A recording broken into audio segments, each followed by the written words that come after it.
Hello friend, नमस्कार। एक बार फिर से आप सभी का अपने यूट्यूब चैनल में स्वागत है। साथियों, आज हम इस वीडियो में जानने वाले हैं कि जो भाषा होती है, जो हिंदी साहित्य से रिलेटेड जो आपकी भाषा, साथियों, भाषा की परिभाषा क्या होती है, भाषा आप किसे कहते हैं, वर्णमाला क्या है, ठीक है, वर्णमाला के कितने भेद होते हैं, ठीक है, इन सब के बारे में साथियों पूरी विस्तृत जानकारी, पूरी विस्तृत डिटेल हम आपको अपने इस वीडियो में बताने वाले हैं। तो चलिए हम वीडियो को स्टार्ट करते हैं। साथियों, जो भाषा होती है, भाषा की परिभाषा होती है कि हम अपने भावों को क्या करते हैं, जब हम अपने भावों को एक दूसरे को आदान प्रदान करने के साधन को ही हम क्या कहते हैं, भाषा कहते हैं। कहने का मतलब यह साथियों कि जब हम एक दूसरे से बात करते हैं, ठीक है, जो हम अपने हिसाब से, जो अपने भाव के हिसाब से हम एक दूसरे से बात करते हैं, ठीक है, जो यह साधन है बात करने का साथियों, इसी को ही हम क्या कहते हैं, भाषा कहते हैं। ये कौन कौन से हैं जो भाषा होती है साथियों? भाषा के 3 भेद होते हैं। बात करने की जो हमारी भाषा है साथियों, इसके 3 भेद दिया गया है। कौन कौन से? पहला दिया आपका कथित भाषा, यानी जो हम कह रहे हैं, ठीक है, जैसे कथित भाषा में जैसे आपका हो गया भाषण। दूसरा साथियों होता है लिखित भाषा, यानी किसी समय कोई बात कहनी होती है तो हम लिख कर कहते हैं। किस पे लिख के थे साथियों? पत्र, ठीक है, पत्र पर लिख कर हम कहते हैं। तीसरा जो इसका भेद है साथियों, वह है सांकेतिक भाषा, यानी संकेत के द्वारा जो हम बात करते हैं। जैसे गूंगा हो गया, गूंगा क्या होता है, गूंगा बोल नहीं सकता, इसलिए वह संकेत के द्वारा क्या करता है, बात करता है। तो हमें आपको पूरी समझ में आ गया होगा कि भाषा की परिभाषा क्या होती है। आप अब बहुत आसानी से इसका कहीं पर भी डेफिनेशन लिख सकते हैं, यानी इसका जो है परिभाषा आप लिख सकते हैं। आप कहेंगे कि हम अपने भावों को एक दूसरे को, ठीक है, यानी अपने भावों को एक दूसरे को आदान प्रदान करने के साधन को ही हम क्या कहते हैं, भाषा कहते हैं। अब भाषा के कितने भेद होते हैं? भाषा साथियों 3 प्रकार की होती है। एक आपका लिखित भाषा, दूसरा आपका कथित भाषा और तीसरा आपका सांकेतिक भाषा। कथित भाषा क्या है साथियों? कथित भाषा की परिभाषा होगी कि वह भाषा जो बोल कर कही जाती है। क्या होती है? जो बोल कर कही जाती है उसे हम कथित भाषा कहते हैं। जैसे इसका उदाहरण है भाषण। दूसरा साथियों आपका है लिखित भाषा। लिखित भाषा वह भाषा है जो लिख कर कही जाती है, उसे हम लिखित भाषा कहते हैं। जैसे पत्र आपका हो गया। सांकेतिक भाषा वह साथियों कि जो संकेत के द्वारा बताई जाती है उसे हम सांकेतिक भाषा कहते हैं। जैसे हैं गूंगा। यहाँ पे एक नोट है साथियों, इस नोट को आप जरूर ध्यान दें। जो हिंदी है साथियों, हिंदी हमारी जो भाषा है, हिंदी विश्व की लगभग 3000 भाषाओं में से एक भाषा है, ठीक है।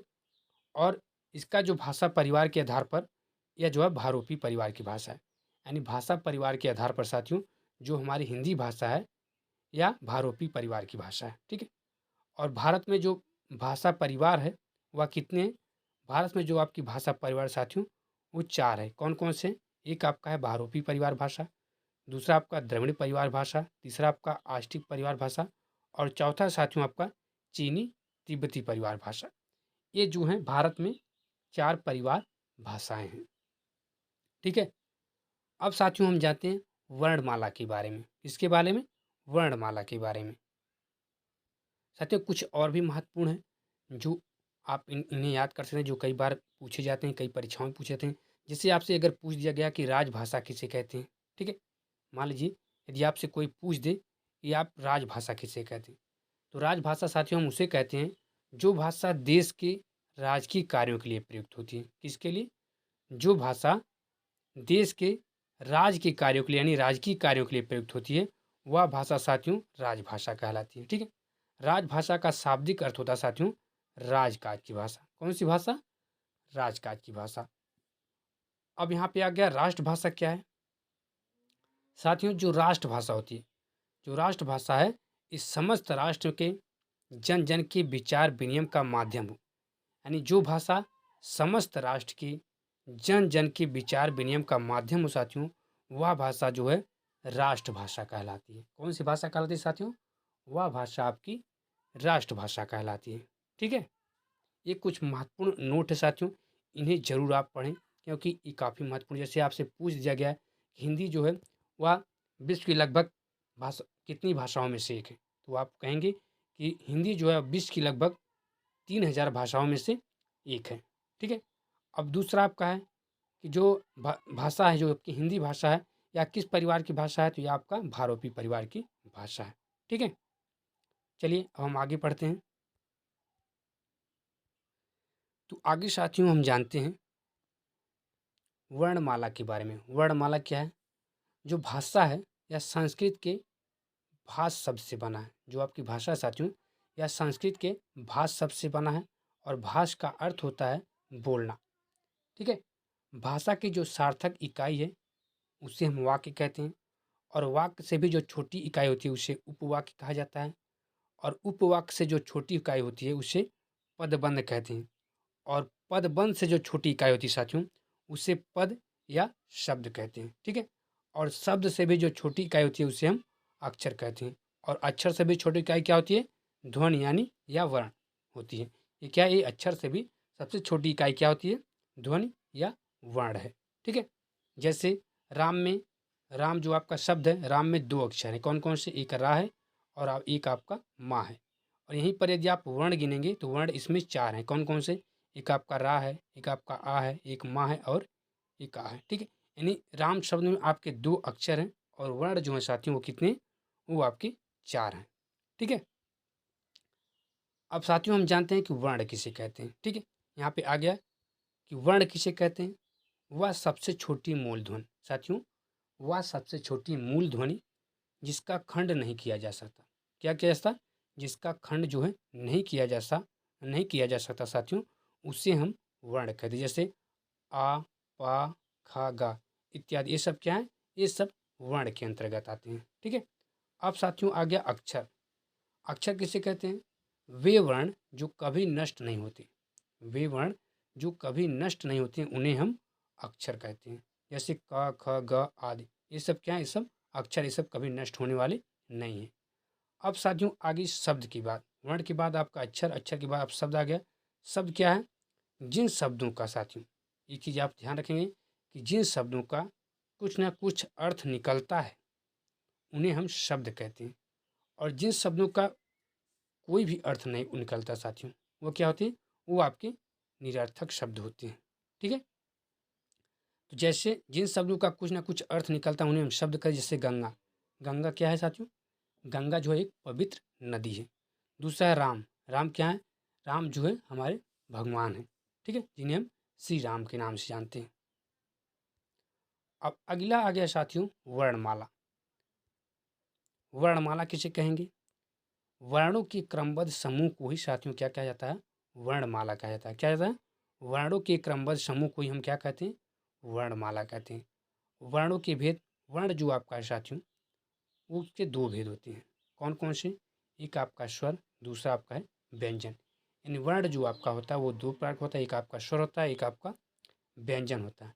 तो सबसे पहले हम जान लेते हैं कि स्वर वर्ण क्या है। ठीक है। वे वर्ण जो किसी की सहायता नहीं लेते उन्हें हम स्वर वर्ण कहते हैं। जैसे जैसे आपका होगा ए, ऐ, ये सब क्या है? ये सब साथियों स्वर वर्ण हैं जो किसी की सहायता नहीं लेते हैं। अब स्वर के भी कई भेद होते हैं। यहाँ पे हमने 4 भेद आपको बताया कि स्वर जो वर्ण है, स्वर वर्ण के आपके 4 भेद होते हैं। कौन कौन से? पहला आपका है हस्व स्वर, यानी जिसमें सबसे कम समय लगता है बोलने में साथियों, उन्हें हम हस्व स्वर कहते हैं। और जिनमें जिनमें हस्व स्वर से दोगुना समय लगता है उसे हम दीर्घ स्वर वर्ण कहते हैं। प्लुत स्वर वर्ण क्या है साथियों? जिसको बोलने के लिए हमें हस्व से तिगुना समय लगता है उसे हम प्लुत स्वर वर्ण कहते हैं। और आखिरी में हमारा आता है संयुक्त स्वर वर्ण। ठीक है। संयुक्त स्वर वर्ण मतलब जो 2 वर्णों के संयुक्त से, जो 2 स्वर वर्णों के मिलने से बनते हैं, यानी संयुक्त से बनते हैं, जुड़ के बनते हैं। ठीक है। उन्हें हम संयुक्त स्वर वर्ण कहते हैं। ठीक। तो जो आपके स्वर वर्ण हैं ये 4 होते हैं। नहीं, स्वर वर्ण के कितने भेद होते हैं साथियों? तो स्वर वर्ण के 4 भेद होते हैं। ठीक है। और कौन कौन से होते हैं, क्या उनके उदाहरण, ये भी हमने आपको यहाँ पे बता दिया है। तो आप इसको ध्यान रखेंगे, नोट कर लेंगे। अब अगला आ गया हमारा साथियों व्यंजन वर्ण। व्यंजन वर्ण क्या है साथियों? व्यंजन वर्ण भी आप जान लीजिए। वे वर्ण जो स्वर वर्णों की सहायता से बोले जाते हैं उन्हें हम व्यंजन वर्ण कहते हैं। जैसे खा हो गया, का हो गया इत्यादि, ये सब क्या है? ये सब साथियों व्यंजन वर्ण है। और व्यंजन वर्ण के जो भेद है, व्यंजन वर्ण भी आपका क्या होता है? 4 ही प्रकार का होता है। कौन कौन से? सबसे पहले आपका स्पर्श व्यंजन वर्ण, दूसरा आपका ऊष्म व्यंजन वर्ण, तीसरा आपका अंतस्थ व्यंजन वर्ण और चौथा आपका संयुक्त व्यंजन वर्ण। स्पर्श व्यंजन वर्ण यानी जिन्हें बोलने के बाद हमारी जीभ क्या करती है? इधर उधर स्पर्श करती है, छूती है, वो आपके होते हैं स्पर्श व्यंजन वर्ण। ऊष्म व्यंजन वर्ण यानी जिन्हें बोलने से हमारे मुख से क्या निकलती है? ऊष्मा निकलती है, ठीक है, उन्हें हम क्या कहते हैं? उन्हें ऊष्म व्यंजन वर्ण कहते हैं। अंतस्थ व्यंजन क्या है साथियों? अंतस्थ व्यंजन वर्ण आपका वह होता है कि जिन्हें बोलने के बाद साथियों अंदर की तरफ क्या होती है? हमारी जिह्वा अंदर की तरफ जाती है, उन्हें हम अंतस्थ व्यंजन वर्ण कहते हैं। और संयुक्त व्यंजन क्या होते हैं? जो जो दो व्यंजन वर्णों के योग से बनते हैं, यानी जुड़ने से बनते हैं, उन्हें हम संयुक्त व्यंजन वर्ण कहते हैं, ठीक है। तो ये साथियों आपका कि वर्णमाला क्या होती है, वर्ण क्या होते हैं, व्यंजन वर्ण क्या होते हैं, स्वर वर्ण क्या होते हैं, इन सब के बारे में पूरी विस्तृत जानकारी हमने आपको अपने इस वीडियो में दिया। और यदि आपको हमारी यह वीडियो अच्छी लगी, पसंद है साथियों, तो आप हमारे वीडियो को ज़्यादा से ज़्यादा लाइक और शेयर जरूर करें।